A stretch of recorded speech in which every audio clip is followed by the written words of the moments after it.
Bonjour, je m'appelle Erwan Valbon, j'ai 17 ans. Je suis en formation CAP au restaurant Jeux de Goût. Je suis en formation apprenti en cuisine deuxième année.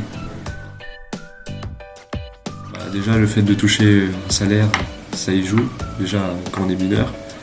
Et aussi d'être beaucoup dans le travail, parce qu'un bac pro, on apprend beaucoup, mais on ne pratique pas beaucoup.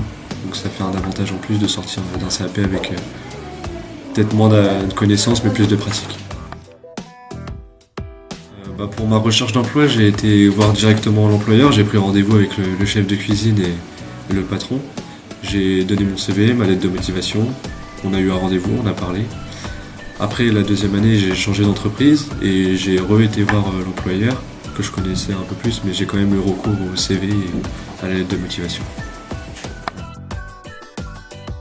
J'ai des tâches de mise en place, de grosses mises en place, la réalisation des sauces, des plats.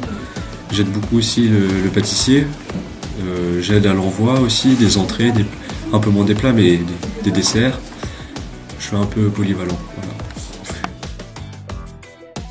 Voilà. Moi l'année prochaine je continue dans une mention dessert en restaurant et au même restaurant je reste. Et après j'aimerais partir faire un BP plus loin de Châteauroux. Et pourquoi pas après un BTS mais ça devient plus élevé.